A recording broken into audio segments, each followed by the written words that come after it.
নমস্কার, দেখছেন কলকাতা টিভির সঙ্গে রয়েছে আমি তসমিলা। শুরু করছি সংবাদ স্বাধীন। ওড়িশায় নার্সিং কলেজের হোস্টেলে বাংলার পড়ুয়ার দেহ উদ্ধার হয়েছে। খড়গপুরের সাজোয়ালের বাসিন্দা মোহাম্মদ আজিম উদ্দিনের রহস্য মৃত্যু। পরিবারের দাবি আত্মহত্যা নয়, খুন করা হয়েছে।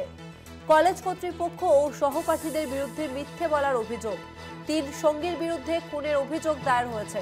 আজ ভোরে দেহ বাড়িতে এসে পৌঁছয়।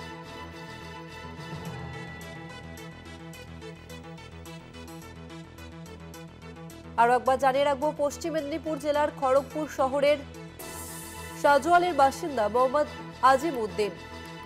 ওড়িশায় নার্সিং কলেজের হোস্টেলে বাংলার পড়ুয়ার দেহ উদ্ধার। খড়গপুরের সাজোয়ালের বাসিন্দা মোহাম্মদ আজিম उद्दीन।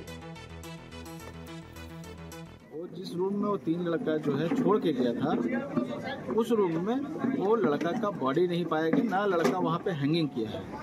वो लड़का जो है अपने रूम से 3 रूम के बाद में किसी और के रूम में, जिसका चाबी उसके पास नहीं था, उस रूम में उसका बॉडी मिला है। और उसका मोबाइल जो है, जिस रूम में उसका रूम है, हॉस्टल में जो उसका रूम है, उस रूम में उसका मोबाइल मिला है और उसका बॉडी जो है किसी और के रूम में मिला है।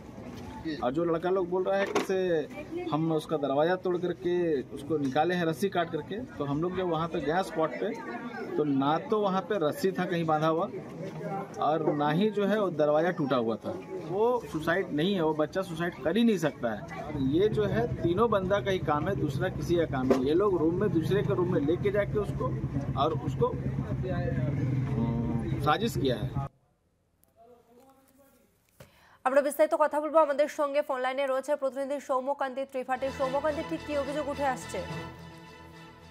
জানিয়ে দিচ্ছি, উড়িষ্যার একটি বেসরকারি নার্সিং হোম রয়েছে, সেখানে নার্সিং কলেজ, সেখানে নার্সিং পড়তে গিয়েছিল এই ছেলেটি। এই খড়গপুরের সাজোয়ালের বাসিন্দা শেখ মোহাম্মদ আজিম উদ্দিন, খড়গপুরের সাজোয়ালের বাসিন্দা। ওখানে পড়াশোনা করতো। গত কয়েকদিন আগেই বাড়িতে একটি অনুষ্ঠান থাকায়, সামাজিক অনুষ্ঠান ছিল, সেই অনুষ্ঠান থাকায় সে বাড়িতে আসে এবং 16 তারিখ সেই কলেজে তার পরীক্ষা রয়েছে বলেই কয়েকদিন আগেই সে কিন্তু কলেজ ফিরে যায়। কলেজ ফিরে যাওয়ার পরে 16 তারিখ তার পরীক্ষা আছে, কিন্তু তার আগেই 15 তারিখ বিকেলে তাদের বাড়িতে ফোন আসে যে এরকম যে এই ছেলেটি মারা গিয়েছে এবং সে আত্মহত্যা করেছে বলে কলেজ কর্তৃপক্ষ দাবি করেছে। কিন্তু এই বিষয়টি বিশ্বাস হয়নি পরিবারে, এবং পরিবার যখন সেখানে যায়, কলেজে যায়, তাদের সঙ্গে সহযোগিতা করা হয়নি বলে অভিযোগ এবং উড়িষ্যা পুলিশও সহযোগিতা করেনি বলে অভিযোগ। এরপরেই কিন্তু পরিবারের পক্ষ থেকে ওই কলেজ যে পড়ুয়া রয়েছে, পড়ুয়ার আর কলেজের 3 ছাত্রের বিরুদ্ধে কমপ্লেন করা হয়েছে। তার যে 3 পড়ুয়া রয়েছে বন্ধু, সেই পড়ুয়ার বিরুদ্ধে অভিযোগ দায়ের করেছে পরিবার, এবং সেই পড়ুয়ার পাশাপাশি একই সঙ্গে কলেজ কর্তৃপক্ষের বিরুদ্ধেও অভিযোগ দায়ের করেছে। এবং তাদের পরিবারের দাবি যে ছেলে আত্মহত্যা করতে পারে না, তাকে কোনোভাবে তাকে খুন করা হয়েছে। এবং সেই মর্মেই কিন্তু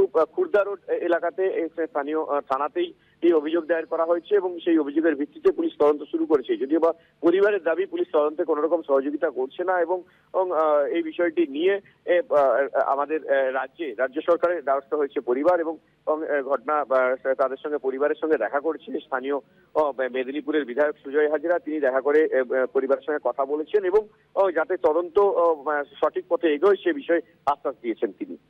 ধন্যবাদ সৌম্যকান্তি।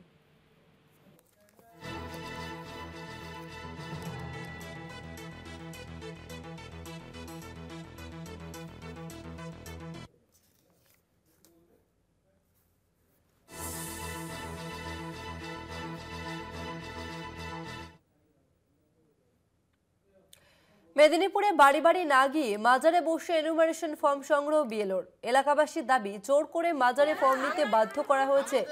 কমিশনের নির্দেশ অমান্য, প্রশ্নের মুখে বিএলও। এনুমারেশন ফর্ম বিলির পর তোলার ক্ষেত্রেও একই ছবি ধরা পড়েছে। মাজারে বসে এনুমারেশন ফর্ম বিলির অভিযোগ উঠছে বিএলওর বিরুদ্ধে, এবং সেই ফর্ম মাজার থেকে সংগ্রহ করতে বাধ্য করা হয়েছে, এমনটাই অভিযোগ উঠে আসছে। মেদিনীপুরে বাড়ি বাড়ি না গিয়ে মাজারে বসে এনুমারেশন ফর্ম সংগ্রহ বিএলওর। এলাকাবাসীর দাবি, জোর করে মাজারে ফর্ম নিতে বাধ্য করা হয়েছে।